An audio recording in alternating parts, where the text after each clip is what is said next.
বলবো, আমরা গুলশান 2 এম্বাসির সামনে আছি। যারা ভুল করে গুলশান 1 নাভি টাওয়ারের সামনে আছেন, বিএসএফ বুলবারের সামনে, সবাই গুলশান 2 এম্বাসির সামনে আইসা পড়েন। এখানে হাজার হাজার লোক আসছে, আপনারা আইসা পড়েন। এখানে হাজার হাজার লোক আসছে আমাদের যৌক্তিক একটা আন্দোলন, একটা কর্মসূচি দিয়ে, একটা মানববন্ধন নিয়ে। আমরা বিগত পিছনে 2 থেকে 2.5 বছর 1.5 বছর করে হয়ে যেতেছে আমরা এম্বাসিটা আমাদের ভিসা ফালা রাখছে, আমাদের ভিসা ডেলিভারি দেয় না। ঠিক আছে, সবাই চলে আসেন ইতালি এম্বাসির সামনে। তো আসলে আপনার সবাইকে আমন্ত্রণ জানান আসার জন্য। সবাই আসতেছে। আপনার কয় তারিখে জমা ছিল? আমি জমা দেওয়ার ডেট পাইনি, 2 বছর ধরে ঘুরতেছি। জমা দেওয়ার ডেটই পাইছি 1.5 বছর ধরে, কিন্তু জমা দিতে পারি না। আপনি অ্যাপয়েন্টমেন্ট পাইছিলেন পুরনো অ্যাপয়েন্টমেন্ট? জি জি, অক্টোবর মাসের 15 তারিখে ডেট পাইছিলাম, অক্টোবরে 2024। মানে আপনি 22 অক্টোবরে আগের নলস্তা, এখন আপনাদেরকে বলতেছে রিইস্যু করার জন্য। তো আসলেই দেখেন 2024 সালে 22 অক্টোবরের পরেরগুলো যেগুলো ওই ফর্ম পূর্ণর মাধ্যমে অ্যাপয়েন্টমেন্টগুলো পাইতেছে, তো তারা কি দোষ করছে? তারাও তো ওই ফর্ম পূর্ণর মাধ্যমে অ্যাপয়েন্টমেন্ট পাইতে পারে। তাদেরকে এই সুযোগটা করে দিলে কিন্তু তারাও পাই যেতে পারে। তো তারা কেন বাদ রাখলো? এখানে রিটার্ন পাসপোর্ট দাঁড়িয়ে আছেন। এই ফ্যামিলি ভিসা আপনার কবে জমা হয়েছে? 24 সালে সেপ্টেম্বরের 16 তারিখে জমা হয়েছে আমার ছেলের ফ্যামিলি ভিসা। আমাদের কাগজপত্র সবকিছু করো। 2024 সালে ফ্যামিলি ভিসা জমা হয়েছে। তার হাজবেন্ড তার ওয়াইফকে নিবে, তার ছেলে মেয়েকে নিবে, ছেলেকে নিবে। তো এখানে ছেলে কি দোষ করছে?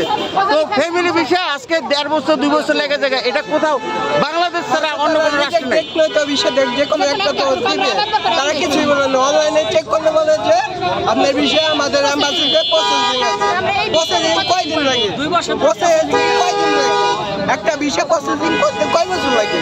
2 বছর 3 বছরের যে কোনো বিষয়ই দেয় না তোরা। আমার ছেলেটা মনে করেন এবার সায়েন্স মানে বিজ্ঞান বিভাগ থেকে এবার পরীক্ষা দিছে, মনে করেন যে মানে কি A+ পাওয়ার কথা, সেই ছেলে 4.34 পাইছে। তাইলে ওর মনে করেন ইটালি যান নিশ্চয়, ওর পড়ালে সব কিছু মনে ধ্বংসের পথে। এখন আবার এই টেনশনই করতেছে কবে বেরোবি, ভালো একটা কলেজ বোধহয় 5.5 ভর্তি হওয়া যাবে না। ও সায়েন্স যত নিচে, ওর মনে করেন যে 5 পয়েন্ট পাইতে না পাইলেও কোনো ভালো সায়েন্সের কোনো বিভাগে ভর্তি হইতে পারতেছে না। তাহলে আমার ছেলের এই ক্ষতি করার জন্য এদেশের কে দায়ী? কার এই মানে এই পড়াশোনা কারে করবো বলেন? আমার ছেলে মনে করেন যে GPA 5 পাইতো, তাহলে সেই ছেলে কি শিখবে? এবার 4 পয়েন্ট পাইবে। আমাকে সব করুক, আমাকে কাগজের ভিতরে কোনো বেতন। আমার স্বামী নিজে মনে করেন মালিক, নিজে সব কিছু। এখানে আমি ভেজালে কিছু দেখি না, তারপরও তারা যাচাই বাছাই করবে, এটা আমরা মানি। তো একটা ফ্যামিলি ভিসা তার হাজবেন্ড তার ওয়াইফকে নেয়, তার ছেলে মেয়েকে নেয়, এখানে যাচাই বাছাই করতে আজকে 2টা বছর। এত করে দেখা যাইতেছে তাদের লেখাপড়া নষ্ট হয়েছে। তারপর অনেকে ওয়ার্ক ভিসা ক্যাটাগরি, তাদেরও কিন্তু বিভিন্ন রাষ্ট্র থেকে আইসা ওই দেশেও চলে যেতে পারতেছে না। তো বিভিন্নভাবে ক্ষতিগ্রস্ত হইতেছে। তো একটা সমাধান চাই। আমার এই ছেলের টেনশনে আমি খালি বারবার স্টপ করতেছি। আমি মনে করেন যে সারাক্ষণ খালি আমার অক্সিজেন জ্বালাকে, আমার হার্টের সমস্যা। আমি এই টেনশন আর কতদিন করবো? আর আমার ছেলের বয়স এত না, মাত্র কেবল 16 বছর। তাহলে কেন আমার এই ছেলে এই করে নিতে যাবে? যাই হোক, এখানে আরো ভুক্তভোগী আছে, আসলে সবাই অসহায়। কি বিষয় এটা কি কোনো রাষ্ট্রে আছে? একমাত্র বাংলাদেশ। 3টা বছর হাজবেন্ড ওয়াইফকে নিবে, এখানে 3টা বছর। আমাদের মামলা হয়েছে, কৃষি ব্যাংক থেকে মামলা হয়েছে, গ্রামীণ ব্যাংক থেকে মামলা হয়েছে, শুধু টাকা দিচ্ছে 12 লাখ টাকা। মামলার কাগজ নিয়ে ঘুরতে আসছে। গ্রামীণ ব্যাংকে মামলা দিচ্ছে, ইসলামী ব্যাংকে মামলা দিচ্ছে, কৃষি ব্যাংকে মামলা দিচ্ছে। লাগে আমরা 12 লাখ টাকা শুধু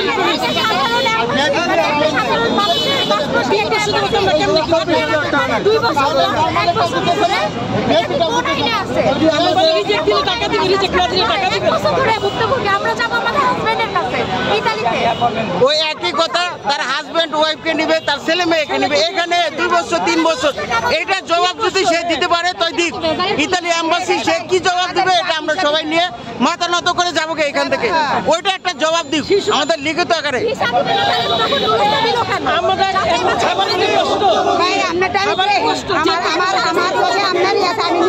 আপনারা অনেক কমেন্ট করছে খেয়াল আছে কিনা জানেন।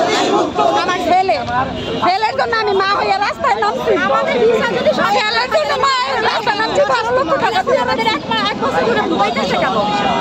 আমাদের ভিসা দিব 2 বছর যাবে। 1 বছর রাখার রাইট আছে ইতালি এম্বাসির।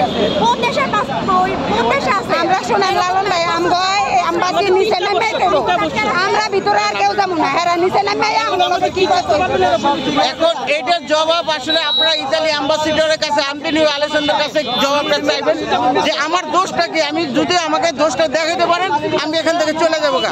এই তো মানে আপনার দোষ, যদি আপনার যে দোষ তাদের বলতে হইব যে আমাকে কেন 3 বছর আটকে রাখছো, আমার যদি দোষ থাকে এটা দেখাও, আমি চলে যাবো। মানে এই কথাটা আপনি বলেন।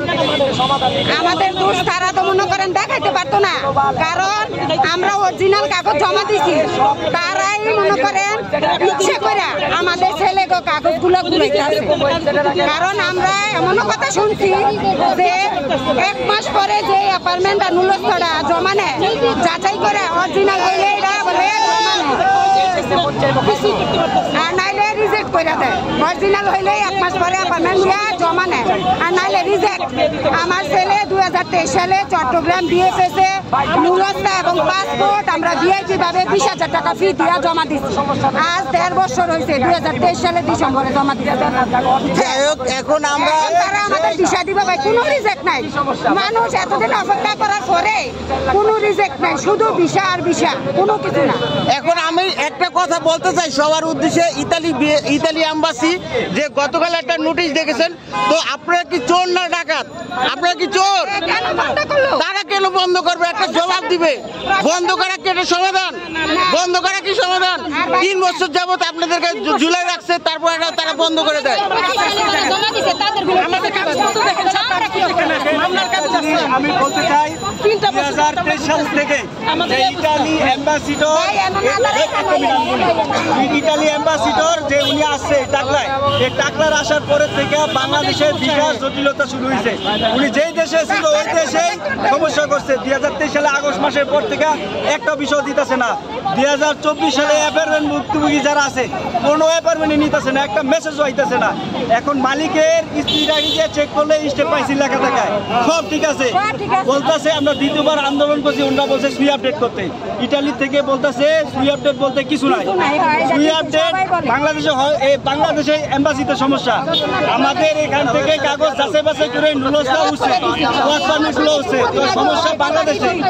বাংলাদেশে এই অ্যাম্বাসিডর যে উনি সরাসরি দুর্নীতিতে জড়িত, এর আগে বলছে 2023 সালে যে বিশাল জটিলতার সময় উনি বলছেন নুলস্থার কোনো মেয়াদ নাই, এখন কেন আপডেট করাইতে হবে? উনি নিজে জড়িত, আমরা আজকের ভিতরে সমাধান যদি না পাই তাহলে ওনারে এক দফা দিয়ে পদত্যাগ করতে হবে। লালন ভাই, এটা 2 নাম্বার কথা কোনটা জানেন? যখন প্রথম আন্দোলন আপনারা দেখেন রিটার্ন করে আইব ব্যাগ দিলে, তখন বলছিল কি জানেন যে অনেকে প্রশ্ন করছিল এম্বাসির লোকের যে